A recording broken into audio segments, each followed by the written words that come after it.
Dari dulu, lembaga donasi kemanusiaan telah lama menimbulkan kecurigaan publik. Apalagi untuk jenis pengumpul donasi yang sering jualan agama, bencana, dan penderitaan orang. Banyak orang yang mau berdonasi karena didorong oleh rasa murni kemanusiaan untuk membantu.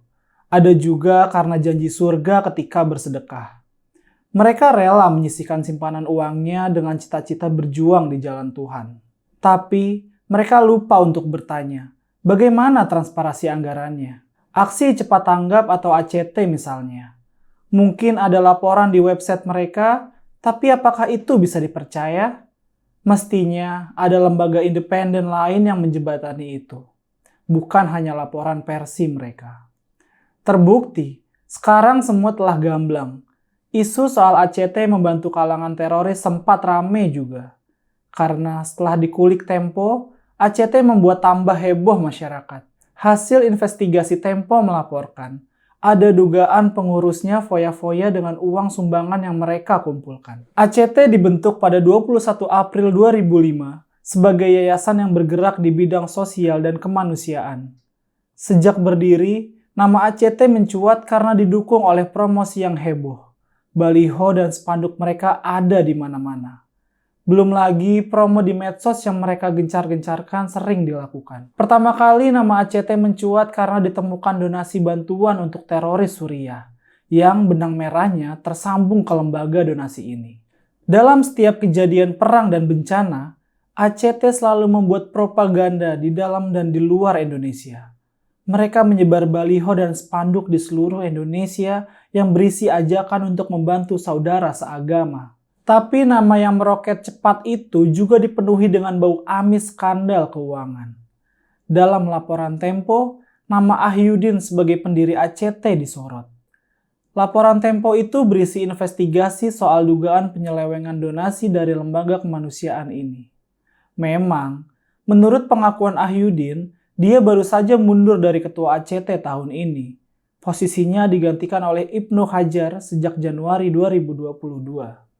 Namun sebelumnya, Ahyudin telah dituding melakukan banyak skandal penggelapan, seperti dugaan korupsi donasi dan berbagai kemewahan yang diterima pimpinan ACT. Menurut laporan Tempo, lembaga ini mengelola uang donasi sekitar lebih dari 500 miliar pada tahun 2018 sampai 2020. Dan duit itu tidak jelas peruntukannya. Laporan yang diterima publik hanyalah versi mereka. Dilihat dari daftar gaji saja sudah jelas kalau mereka sudah memakai uang donasi dengan gila-gilaan. Menurut penelusuran, gaji pendiri ACT disebut mencapai 250 juta rupiah sebulan. Nominal yang sangat luar biasa untuk pengepul sumbangan. Sementara gaji petingginya ada yang 100 juta per bulan. Sedikit di bawahnya ada yang menerima gaji 80 juta per bulan. Untuk level karyawan rendah saja mendapatkan gaji sekitar 15 juta per bulan. Itu baru soal gaji. Belum lagi menyoroti fasilitas yang didapat oleh para petinggi ACT. Misalnya kendaraan yang mereka gunakan, mulai dari mobil Alphard sampai Pajero Sport. Ini tentu berlebihan. Sebagai pengepul sumbangan, mereka hidup hedon.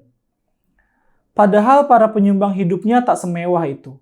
Propaganda yang disebar ACT adalah demi kemanusiaan untuk menolong saudara seiman. Kalau agama yang dijadikan bungkus jualan, pasti banyak yang terketuk. Dan hasilnya, petinggi ACT malah hidupnya foya-foya. Ini pelajaran berharga untuk masyarakat Indonesia.